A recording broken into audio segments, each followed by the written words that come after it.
Have you ever been in a relationship that felt oddly familiar, almost as if you'd lived it before? Have you felt an intense fear of emotional closeness that seems to have no clear origin in your current life? Welcome back to the channel, where we explore the depths of love, consciousness, and the subtle forces that shape our personal evolution.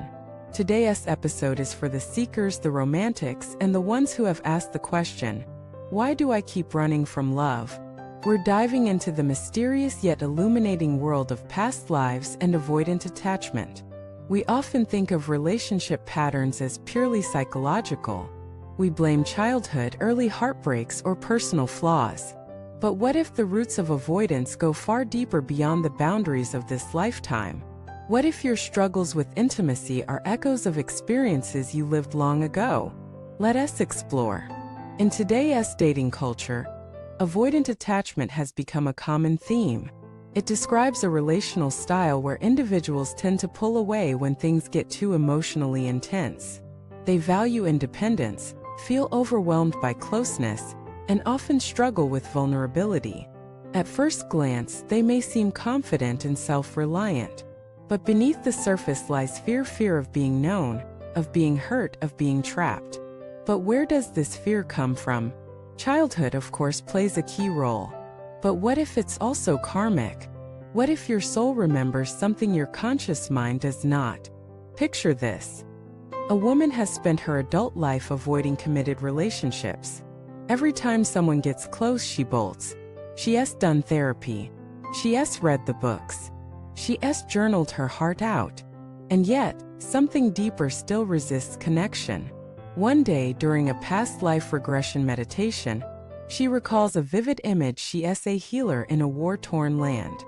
She falls in love with a soldier. They make promises. But one day he is taken away, never to return. The pain is so profound, she vows never to open her heart again. That vow, buried in the soul's memory, carries forward. It colors her present relationships, even though her mind doesn't know why.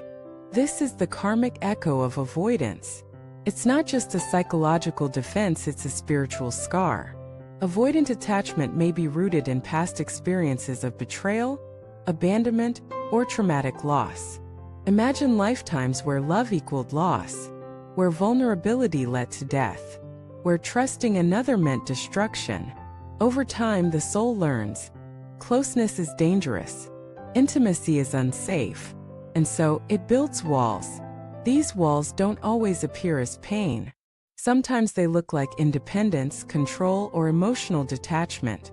But at their core is a belief: I must protect myself at all costs. You might notice this through patterns that repeat over and over. You meet someone who feels fated. There's chemistry, excitement, even a sense of knowing. But soon the old patterns return. You begin to feel trapped. You question your feelings. You find reasons to end it. And after it ends, you feel strangely relieved yet also deeply empty. These loops are not random. They are karmic cycles. And your awareness is the key to breaking them. Another sign that your avoidance might have past life roots is intuitive fear and anxiety around love and commitment that doesn't match your current reality. Maybe you've never been cheated on, yet you're deeply mistrustful. Maybe you grew up in a stable home, but still panic when someone gets close. You may also experience dream recall, nightmares of abandonment, flashbacks of unfamiliar places or eras, a strong emotional reaction to specific time periods like medieval Europe, ancient Egypt, or the trenches of war. These aren't just fascinations. They might be fragments of memory, resurfacing when your soul is ready to heal. Healing these ancient wounds requires courage, but it begins with simple awareness. Start by paying attention to your emotional triggers. When you feel the urge to pull away or shut down, pause. Breathe. Ask yourself, is this fear from now or from then? Journaling is a powerful tool here. Try prompts like, what does love feel like in my body? When did I first feel afraid of intimacy? If I had a past life that shaped my love patterns, what might have happened? Don't worry about accuracy, trust what emerges. Let your intuition speak.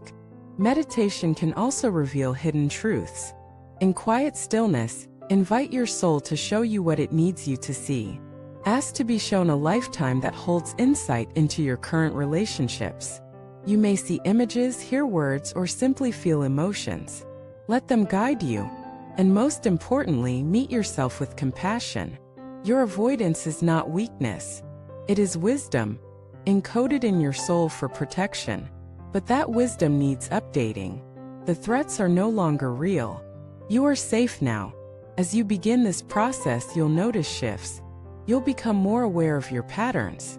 You'll find more space between trigger and reaction. You'll start to catch the moment when the old fear wants to take over and choose differently. This is how the karmic loop begins to break. But the journey doesn't end with awareness. It leads to integration. You begin to bring the lessons of the past into the present, not as burdens, but as teachers. You no longer see your relational struggles as flaws. You see them as invitations. You may even find yourself with a new sense of compassion for your avoidant partner. You'll recognize their fear not as rejection, but as pain. Not as indifference, but as memory. And while it's not your job to heal them, your empathy can shift the dynamic. As you do this work, something miraculous happens. You begin to create a new karmic path. One based not on avoidance but on conscious connection. This is secure love, not perfect, not conflict-free but rooted in safety. It's a love where two people are free to be fully themselves, without fear of engulfment or abandonment. And when that kind of love is built from the ashes of ancient fear, it's not just healing, it's evolutionary. Changes you. It heals your lineage. It alters the energy of every future connection you'll ever have. Imagine what becomes possible when you step into love not from fear, but from remembrance. When you open your heart not to repeat the past, but to rewrite it. This is your invitation. To step out of the karmic echo chamber and into your conscious power. To see your soul's journey not as a series of wounds, but as a story of resilience. You are not doomed to repeat your past lives. You are here to transcend them. Now I want to hear from you. Have you ever felt like your relationship patterns were older than this life? Do you experience dreams, triggers, or intuitive insights that point to something deeper?